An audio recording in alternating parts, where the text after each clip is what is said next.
This is Newsnight, where we go above and beyond the headlines. I'm Pio Ontiveros. Tonight on the program, instead of suspending the excise tax on fuel, President prices are seen to drop next week.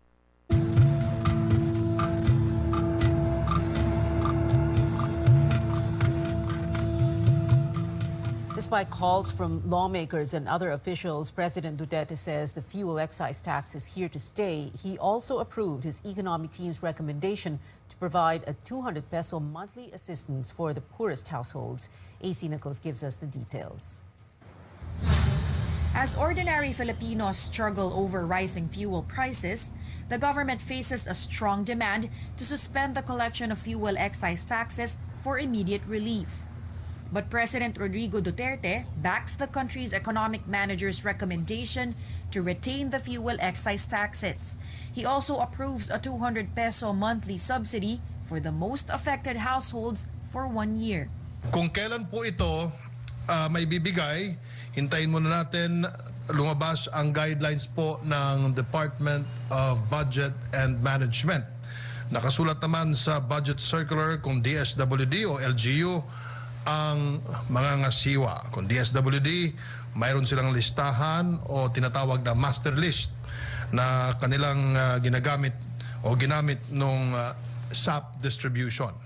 In the last cabinet meeting, Finance Chief Sonny Dominguez tells President Duterte revenues of over 1 billion pesos will be lost without fuel excise taxes and VAT.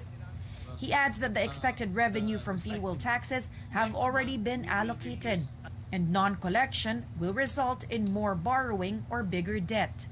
Those expenditures are for our build, for the salaries of government employees, including soldiers, including policemen, including teachers. So that money has already been allocated. Socioeconomic Chief Carl Chua also warns against increasing minimum fares and wages. He says this could do more harm than good, as it can bring about higher inflation. We should be concerned not only for one sector or one type of worker. Dapat po lahat po ay concern po natin. As for affected employees, the Labor Department is proposing to spend 24 billion pesos to provide a 3-month subsidy. The agency says this should be provided from April to June to about 1 million beneficiaries. The Energy Department, meantime, backs a shorter work week. We also support, Mr. Mayor, yung panukala na 4-day week work at saka yung panukala din po palawigin muna natin ang work from home para sa ganun po mabawasan ang pagbiyahe ng ating mga mamamayan. Malacanang says these are still under consideration and the President has yet to decide on these proposals. AC Nichols, CNN Philippines. A number of jeepney drivers and operators finally received the 6,000 peso fuel subsidy. Transport groups FEDJADAP and LTOP tell CNN Philippines the amount was credited to some of their members' Pantawid Pasada cards beginning yesterday, the day the government promised to begin payouts. Hapon na po nung nag-isip po sila sa bangko, meron na naman po pumapasok mangilan-ngilan. Sa Laguna po at Batangas, halos 50% plus na po yung nakatanggap. Sa La Union, medyo marami-rami na, saka dito sa Pangasinan, sa Dagupan, at saka doon sa Ilocosur, mayroon na rin, at saka doon sa Baguio, mayroon na rin. Of the 2.5 billion peso cash aid, a bulk or 1.75 billion pesos will go to those with government permits, including drivers of PUVs, taxis, and TNVS. Tricycle drivers will receive 625 million pesos and delivery service riders 125 million, but they will have to wait a little longer. The Interior Department has given local governments until March 19th to submit their list of tricycle drivers to be forwarded to the LTFRB. The regulator is also waiting for the list of delivery service riders from the Trade Department. May pinila pa na kami, nagpasa na. Hinintay lang namin. Kung ano po ibibigay po sa amin, tatanggapin po namin ang bukas sa kalooban po namin yun. Sana lahat makatanggap. Pwede pong bigyan kami ng discount sa gasolinahan po, ganun po. Makakatulong na po sa amin. While other drivers are still waiting for their fuel subsidy, here's some welcome news. Energy officials and an oil industry source say Filipinos can expect a pump price rollback next week. Chrissy Di Matulak tells us by how much. After 11 weeks of consecutive oil price hikes, relief may just be around the corner for public transport drivers. The Energy Department says a price rollback is most likely to happen soon. Mas maganda kung bababa nila yung diesel kasi masyadong mahirapan yung mga driver eh. Tsaka wala na kami kinikita kasi sobrang taas ang diesel. Sana ibalik nila yung dati kasi dati lang 49 yan, yung naging 72 eh. In an interview with CNN Philippines, the DOE said some events across the globe will likely cause a dip in crude oil prices.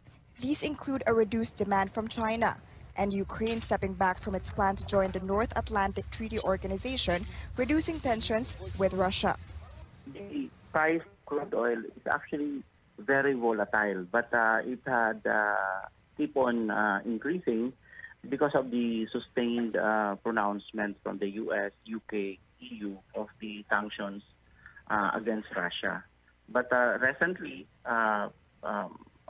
there was a statement from the Ukrainian president that they're not interested anymore in actually joining the NATO, but notably in China, which actually imposed a massive lockdown. So those are really the two main this week. In a cabinet meeting this week, Energy Secretary Alfonso Cusi said gasoline prices could drop by at least 5 pesos per liter, diesel by 12 pesos per liter. Prices of gasoline and diesel recently increased by more than 7 pesos and 13 pesos per liter, respectively. Transport groups have been taken to the streets calling for the suspension of the excise tax for fuel. Definitely a price rollback is something that we anticipate and welcome. Pero sa dulo, itong price rollback na ito ay gaano ba ka-significant? While the price rollback has yet to happen, drivers are hoping that for now, they will receive the subsidy promised by the government. They understand the need for more transportation options, which is why they don't want to give up on their operations as much as possible. Chrissy Di Matulak, CNN Philippines. Rising oil prices have another casualty, the airline industry. As our senior correspondent Lois Calderon reports, just when airliners are again about to take off, expensive jet fuel is throwing a wrench into their plans. U.S. Navy retiree Brian McCann and Filipina Evelyn Bacho met on Facebook a year ago and fell in love long distance in the midst of a raging pandemic. As soon as the Philippines allowed foreign tourists to enter borders without quarantine in February, McCann flew in. I came here to get married to my fiance here. We traveled to the Bohol region or the island. That's where she was from. The couple has set their wedding for this year, but more expensive jet fuel could make plane tickets less affordable. McCann flies back to Boston, Massachusetts, and hopes to return to Manila in a few months. Fuel prices, right? Did you mention something like that? Oh yeah, that's going to create a problem for me when I have to travel back here, back and forth to visit her. I'll try to find the best deal available, of course. Yeah, money-wise. Flag carrier Philippine Airlines wants aviation regulators to review the fuel surcharge matrix amid rising global oil. PAL President Captain Stanley Nang says jet fuel accounts for about 50% of the airliner's operating expenses. The Civil Aeronautics Board has the power to issue a fuel surcharge matrix for domestic and international flights. It's really a good time actually for airlines right now. Just except for the fuel price, of course, but we actually don't think that's going to stay up there for a long period of time. We're actually asking the help of CAB for fuel surcharge, but of course it should be still reasonably priced for the consumers to actually not reasonable for them to fly still. PAL has announced it's offering 5 million seats on sale for as low as $81 for return international flights as it celebrates its 81st year of operations. PAL earlier announced in January it has emerged from bankruptcy proceedings after a U.S. court approved its restructuring plan to slash debts by more than $2 billion. It's boosting its domestic flights to return to pre-pandemic level by April. It has also added more flights to Singapore, Australia, and Japan, while plans are underway to soon resume flights to Bali, Macau, and mainland China. PALS has earned a new life, not just to live. The new PAL is smaller and streamlined to fit the new normal. The tie that binds airlines and passengers is like a love story. Each one is the other's lifeline, so to speak, separated by the pandemic. So when borders reopened, both sides cheered, but rising jet fuel costs could spoil a happy ending. Lois Calderon, CNN, Philippines. More than 100 Filipino seafarers are still stranded in Ukraine as the war in Eastern Europe marks its third week. Tristan Odalo tells us authorities hope to speed up rescue efforts. In the last few days, sirens and warnings have filled the air in a port near Odessa in Ukraine. A vessel carrying 12 Filipino crew members is currently docked there. But despite the chaos, the seafarers say they prefer to stay on board. Yung naririnig lang namin is yung mga warning lang po. Tapos pag nag-warning po, biglang may siren, nag-iinto po yung mga operation dito lahat. Tapos parang nagtatago, parang umaalis sila dito sa Pantala. Tapos kami rin, sabi rin ng opisina namin, pag may ganun, take shelter na rin kami, papasok din kami dito sa accommodation ng barko namin para po safety na rin po. The Filipinos say they are far from the war zone, but if things get worse, they are ready to evacuate anytime. Hindi naman po namin pwede abandonahin yung barko namin kasi mali naman po yun pag gawin namin, abandonahin namin nang walang abiso ng opisina namin, pati yung principal po. The Foreign Affairs Department is closely monitoring the plight of stranded seafarers in the Black Sea. Some 472 Filipino seafarers are affected by the Ukraine-Russia conflict, with around 150 of them still aboard their vessels. Extracting them or evacuating them has become more difficult because of the ongoing fighting. The DFA is also appealing to manning agencies and ship owners to cooperate in extracting the seafarers from their vessels. Because the welfare and safety of our seafarers are their primary responsibility. That's why I would like to appeal to them to help out, and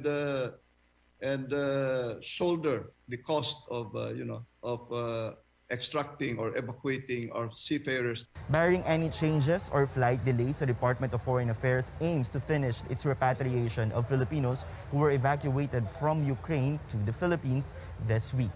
Tristan Odalo, CNN Philippines. Around 286 Filipinos have returned home from war-torn Ukraine. When we come back on Newsnight, we look at how some presidential hopefuls are reacting to the government's refusal to suspend the fuel excise tax despite rising pump prices. And former Senator Bongbong Marcos finally speaks up on the controversies hounding his candidacy. Among these, his family's or his late father's unpaid estate tax. Details after the break.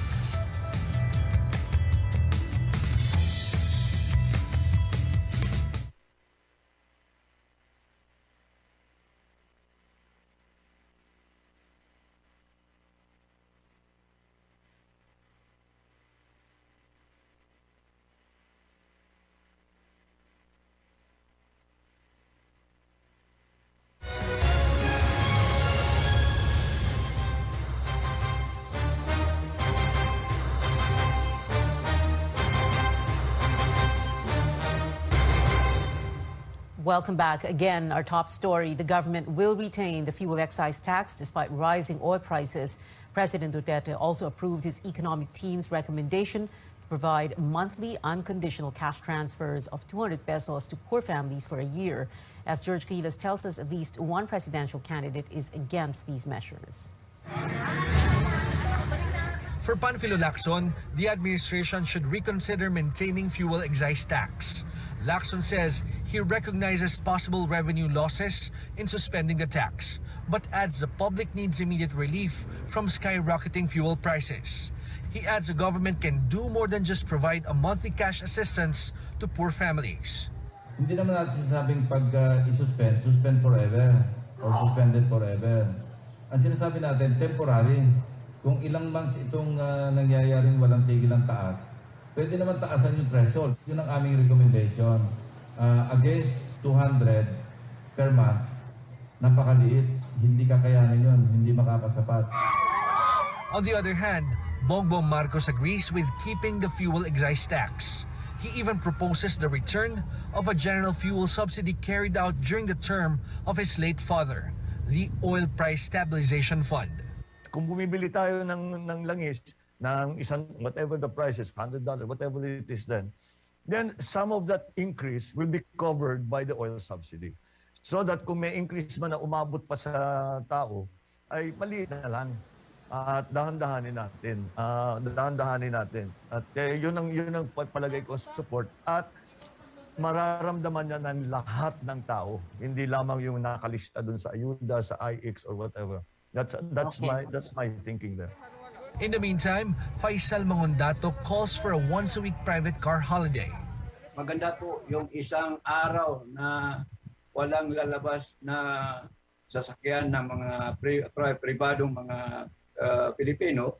Yan po dapat magkaroon tayo kung tayo ay totoo na mayroon tayong disiplina sa ating sarili at mayroon tayong spiritual formation bawat isang tao. George Cahiles, CNN Philippines. Presidential candidate Bongbong Marcos is leaving the issue of his family's the issue of his late father's estate tax that the family needs to settle up to lawyers, but not without saying, quote, there is plenty of fake news involved. Now that's after the political party of Isko Moreno brought up the controversy, Rex Remigio reports. Bongbong Marcos has not granted interviews with the media before or after his campaign activities recently. But in a turnaround, the presidential candidate discusses in an online media forum a number of issues facing him, including his family's unsettled estate taxes worth more than 200 billion pesos. Well, there's a lot of fake news involved there. Let's leave it to the lawyers to discuss it. Because the so-called facts that they quote are not facts at all. They are just presumption. While calling the tax information as presumptions, Marcos at the same time says he is not familiar with his cases. He adds he will follow the court decision. In 1997, the Supreme Court ruled that the Marcos family must settle unpaid estate taxes. Hours after Marcos's appearance in the forum, the Acción Democrático Party of another presidential candidate, Isko Moreno, shows a letter supposedly from the Bureau of Internal Revenue. The BIR said it sent a written demand to the Marcoses in December 2021 regarding their tax liabilities. We have received a copy of a letter of Commissioner Dulay ng BIR na sinulatan sila noong December 2, 2021 na sinisingil na ng buwis ang pamilya Marcos sapagkat ito raw ay marapat lamang na mapunta na sa gobyerno. Now, if that is the case, this is a very good asset. Malaking pera ito, 200 billion na pwede natin ipang-ayuda sa tao. CNN Philippines is trying to get the Marcos camp's response to the letter shown by Acción Democrático. Rex Remigio, CNN Philippines.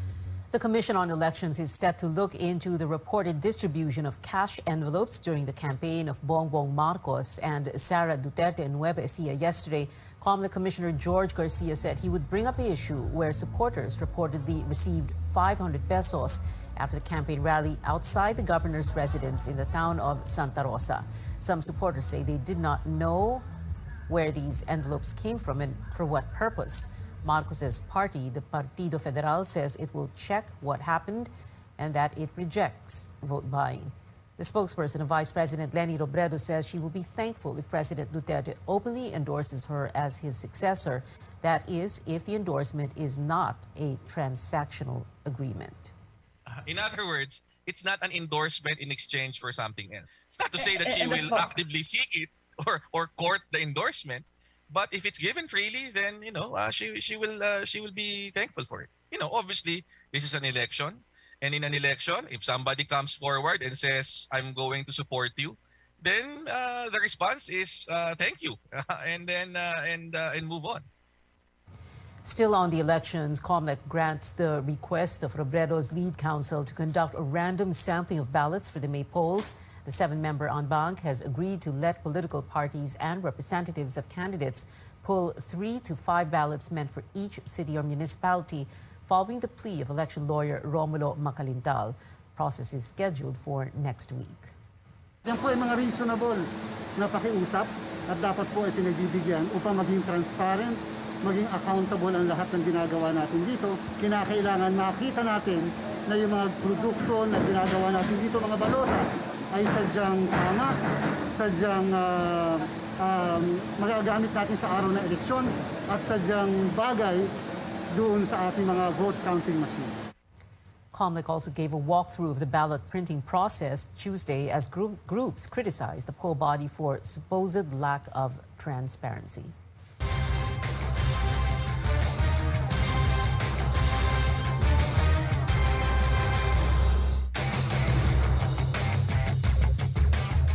Billions of pesos worth of illegal drugs were seized in an operation in Infanta, Quezon. Authorities intercepted 3 vans at a checkpoint along Barangay Comon on Tuesday morning, carrying about 10 billion pesos worth of shabu. Now, that's equivalent to 80 sacks, or about 1,650 kilograms of the illegal drug. 10 suspects were arrested.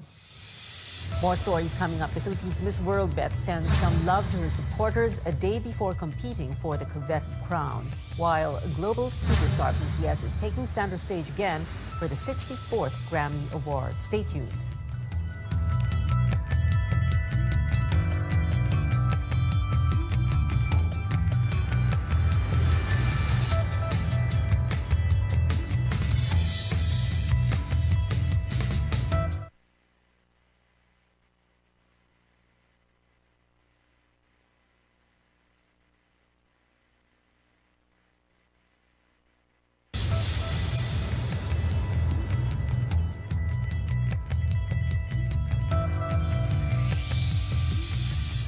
Welcome back. The Alaska Aces lived to fight another day in their final PBA conference after beating the NLEX Road Warriors 93-79.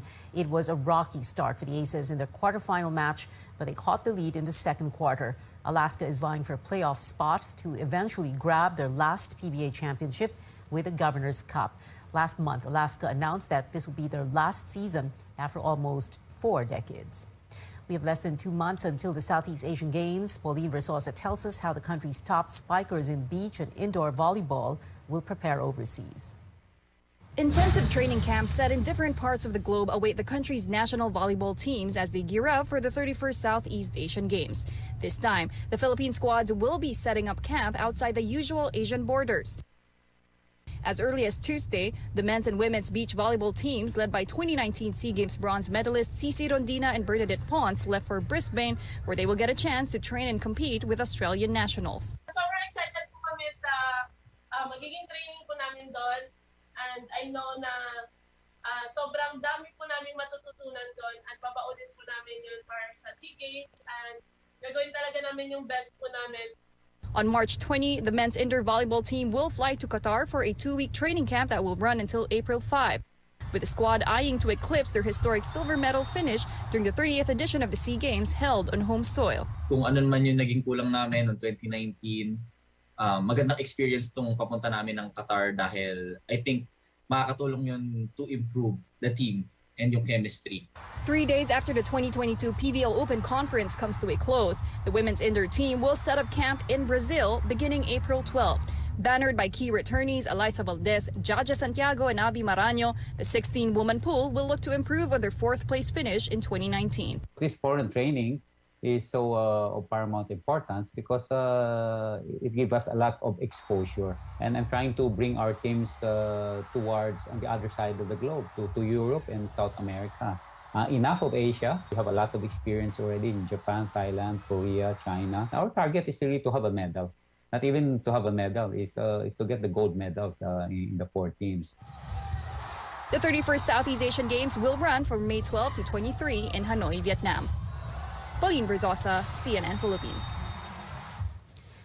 But missing from the lineup of indoor volleyball players are notable athletes like Kim Dee, Kale Mao, Gia Morado, Jasmine Nabor, and Dindin Manabat. They declined invitations to join the national team. Entertainment news now. Before tomorrow's Miss World pageant, Tracy Maureen Perez made sure to show some love and gratitude to supporters. The country's representative thanked fans online, calling those who continue to believe in her rare gems. Tracy also showed off an elegant gown designed by Francis Libiran. Find out if the Philippines will win its second Miss World crown. The pageant airs tomorrow at 8:30 in the morning, live from Puerto Rico, with a pre-pageant special at 8 a.m. with our senior anchor Pinky Webb, only here on CNN Philippines. Happening in Puerto Rico. Catch the coronation night here on CNN Philippines. Updates now in music. K-pop sensation BTS is performing on the Grammy stage for the first time in person. The group is among the featured artists for the April 3 event in Las Vegas. BTS members are also attending as nominees, up for Best Pop Duo/Group Performance for their hit Butter. They first sang for the Grammys last year through a pre-taped video in Seoul because of COVID restrictions. And Ed Sheeran adds more stops for his Mathematics tour. Chart-topping artist will head to Australia and New Zealand from February to March next year. As for shows in Asia, the Shape of You singer has said these could be set for the end of 2023. And that is it for now. Join me again on News.ph at 7 p.m. I'm Pia Ontiveros for Newsnight, where we go above and beyond the headlines.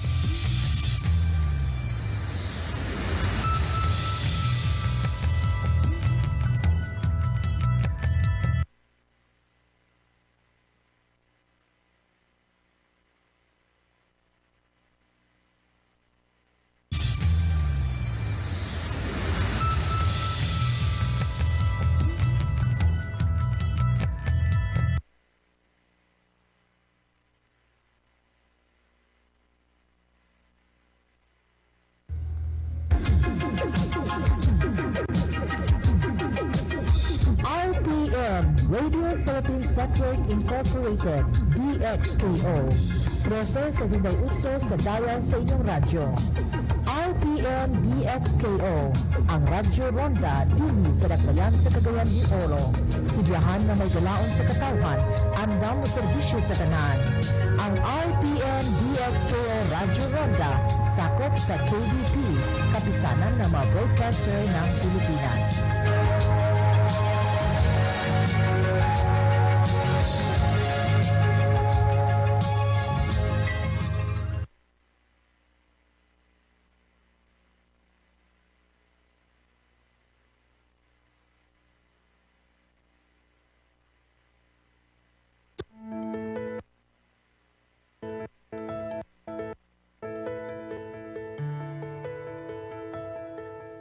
Sedentary living due to pandemic restrictions is leading to lifestyle diseases. For instance, people working from home are becoming less physically active and binging more on snacks that are higher in salt, fat, and unwanted sugar. One common condition resulting from these behaviors is hypertension, and one of the most dangerous and also one of the conditions. That is why it's called the silent killer, but it doesn't have to be. I'm Dr. Freddy Gomez, and we'll bring you the knowledge and care you need, especially in this time of COVID-19. You're watching MedTalk Health Talk on CNN Philippines.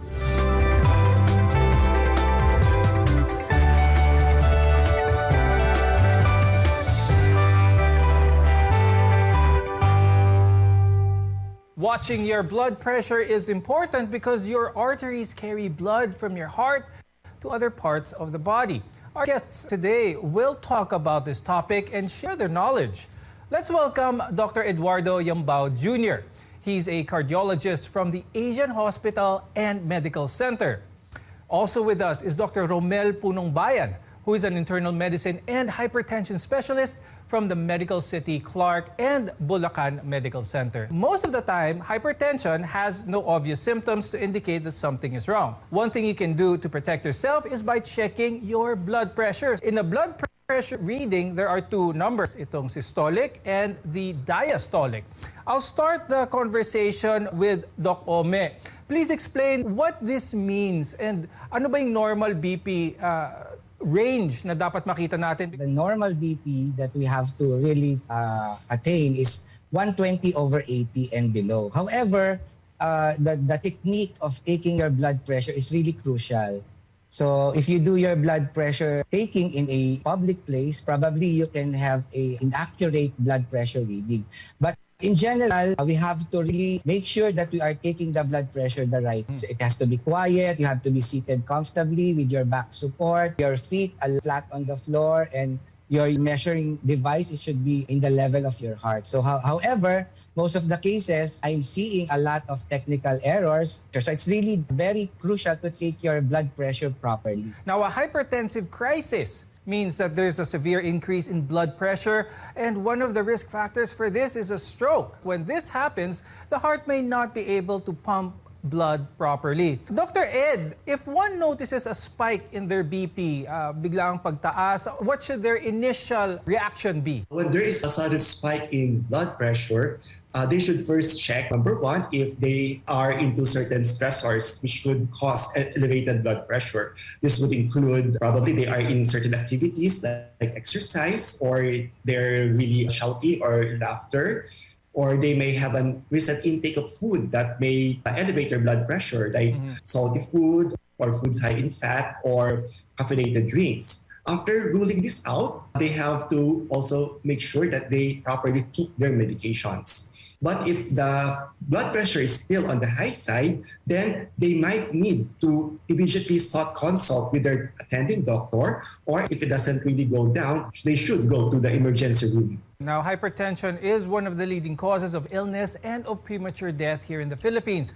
The usual suspects that may cause this are the food we eat. In the Philippines, we love to eat fatty and oily food such as adobo and sisig, which can contribute to an increase in someone's blood pressure. Dr. Ome, aside from a person's diet, what are some of the risk factors for hypertension? Actually, the more common really risk factor for hypertension is number one, genetics.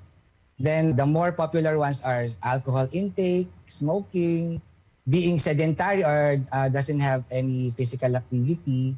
Even obesity and diabetes mellitus are the more common risk factors for hypertension. We already know that smoking is bad for our lungs, but it also increases our risk for heart disease as well as hypertension. Dr. Ed, explain naman natin yun. How does this happen naman? Why is smoking always the culprit sa lahat ng mga masamang bagay sa katawan? The nicotine in the cigarette can cause the blood vessels or the tubes that carries blood in the body to weaken, or they become narrow also.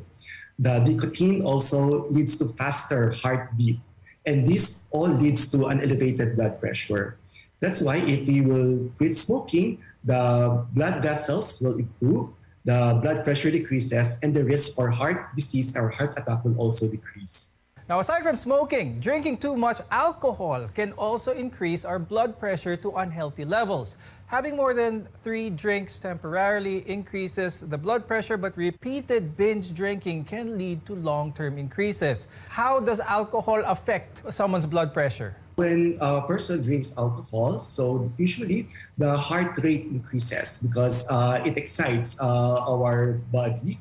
And with the increasing heart rate, there would be a concomitant increase in blood pressure.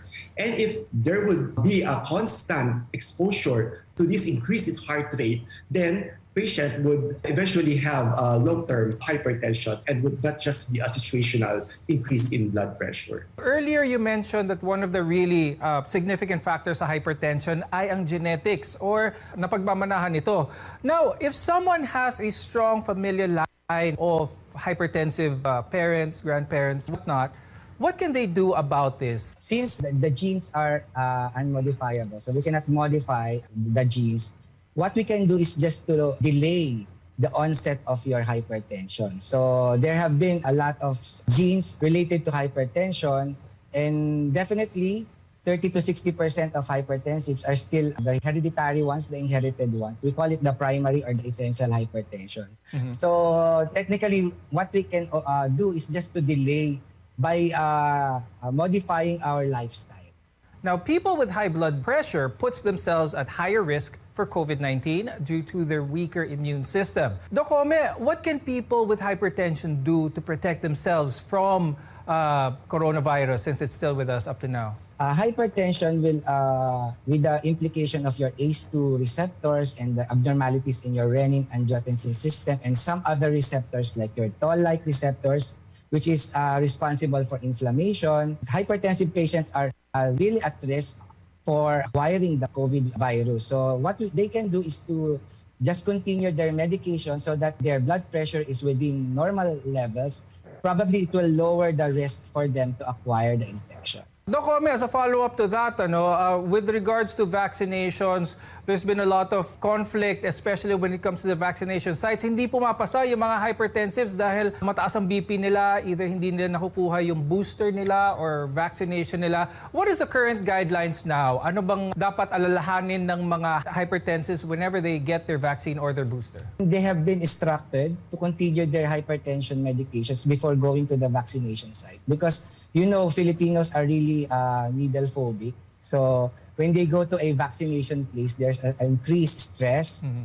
So the tendency is for them to elevate their blood pressure. So the better thing to do is before going to the vaccination site, make sure that you take your regular antihypertensive medication. Now, when left undetected, hypertension can cause a number of problems. When we return, we'll talk about the complications of hypertension. We're your connection to healthcare. You're watching MedTalk Health Talk.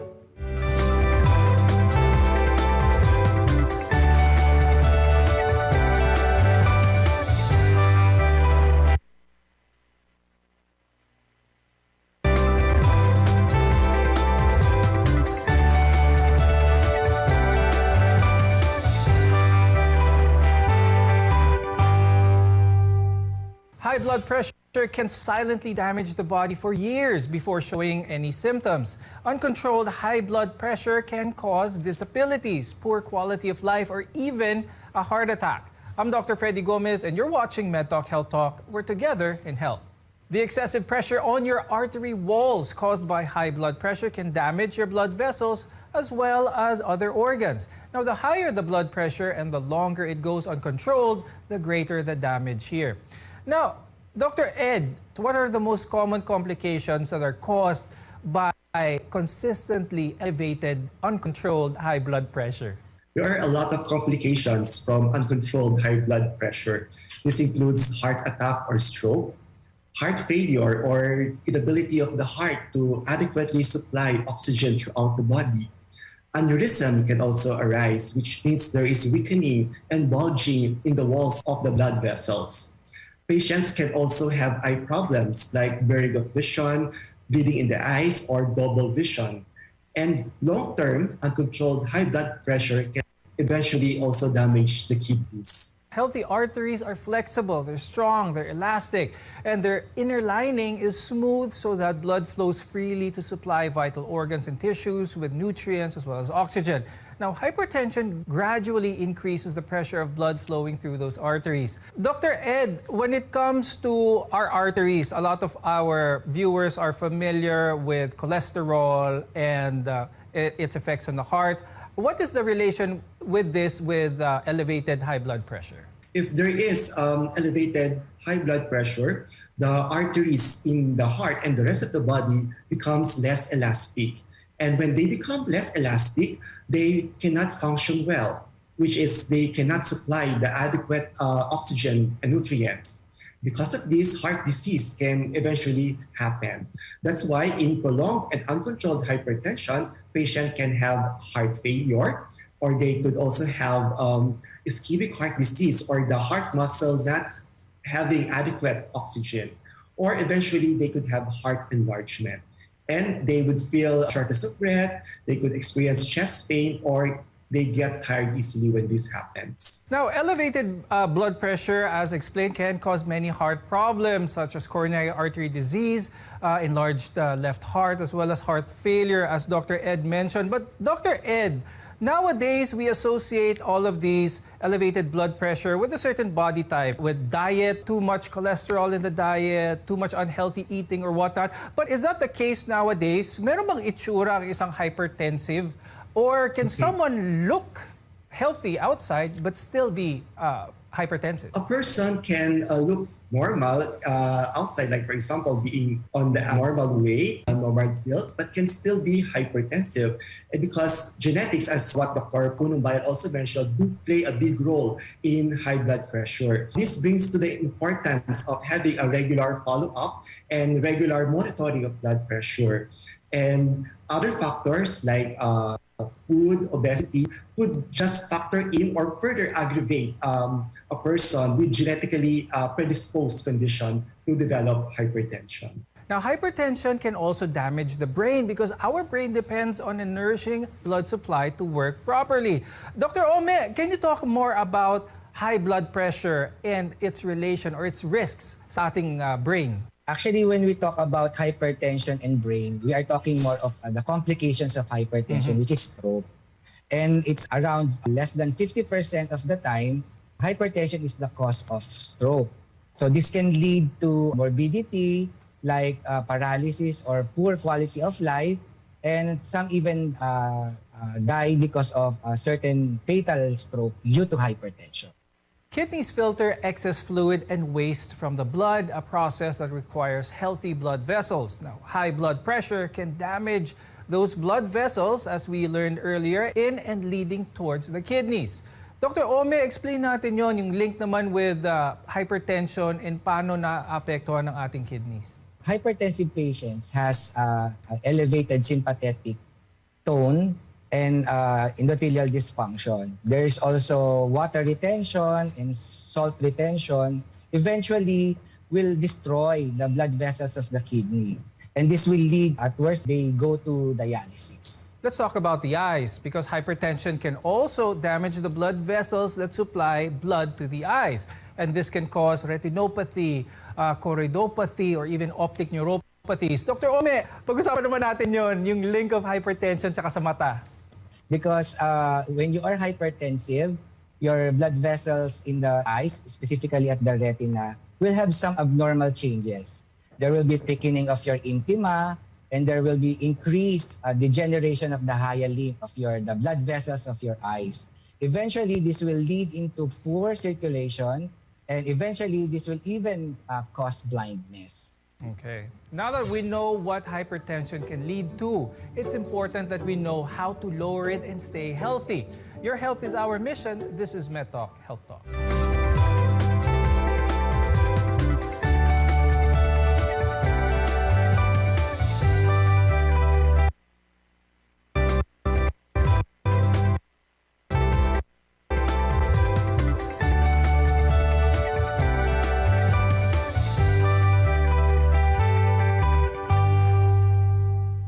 If you've been diagnosed with hypertension, you might think about taking medications to bring your numbers down.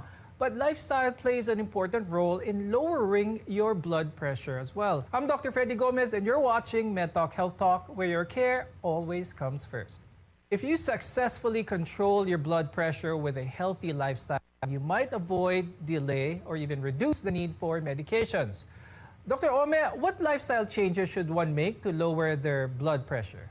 Diet and lifestyle really has a great impact on the blood pressure. So we have to have a regular exercise, not being sedentary. So at least it's more of most days of the week, at least 30 minutes moderate intensity cardio or aerobic exercise. And definitely we should have a good diet. Specifically, we call a good diet DASH diet approach to stop hypertension. This is composed of whole grains, vegetables and fruit, less of saturated fat and trans fat, high in potassium, and definitely low in sodium. This is a great way to lower your blood pressure as much as 10 millimeters mercury on your systolic blood pressure. Having high blood pressure typically shows no symptoms, which is why it is important to have yourself checked regularly by a medical expert. But home monitoring can also help you keep tabs on your blood pressure and if certain lifestyle changes are working. Now, make sure to talk to your doctor before you buy a gadget for home monitoring of your blood pressure. Dr. Ed, how can we properly check our BP at home? Let's start first with ano ba yung maganda to have at home? Anong klaseng gadget? We have electronic ones, we have the manual ones, we have the wrist ones even nowadays. What is your recommendation? For home BP monitoring, since usually it's the person himself will check his blood pressure, it is ideal that you use an electronic or digital BP monitor. It could either be a wrist digital monitor or the arm digital monitor, and make sure it's properly charged or it has an adequate battery so that it could function well. Then he should find a right place, a quiet place where he is relaxed, and then sit down and make sure that there's no tight-fitting clothes affecting the arm where the BP cuff will be placed. After which, place the arm just at the level of the heart and the blood pressure cuff above the elbow. Okay. Then the person should keep still and quiet while the machine is taking the blood pressure. Then after taking the measurement, he could take another 2 or 3 readings, then compare it. And ideally, the person should also record the blood pressure measurement so that he could show the readings to his doctor on follow-up. Now, Dr. Ome, nowadays with technology, there are a lot of gadgets that help with monitoring one's blood pressure. Even watches can do it nowadays. But how accurate are these? Are these something that gives as accurate an information as those as what hypertension specialists or cardiologists use in their clinic? Actually, most of the wearables, we call it the wearables, are still in the process of validation. Some of the gadgets can monitor your heart rate, can monitor the calories burned. But regarding the blood pressure, I'll still recommend those machines that has been mentioned by Dr. Ed. So these are more accurate because they are validated already. And fitness trackers are just probably an adjunct to the risk factors, like if you do exercise, how many calories do you burn, what is your target heart rate. Probably this is the practical usability of your tracker to track your physical activity and your parameters while doing some interventions to alleviate your high blood pressure. Now, this discussion was indeed very helpful. And with that, I'd like to thank cardiologist Dr. Eduardo Yambao Jr. and hypertension specialist Dr. Romel Punongbayan for sharing your expertise with all of us today. Hypertension may be the silent killer, but it can often be prevented or reduced by eating healthy, maintaining proper weight, regular exercise, and not smoking. We want to be your partner for a lifetime of good health. I'm Dr. Freddy Gomez, and this is Talk Health Talk on CNN Philippines. We'll see you next time.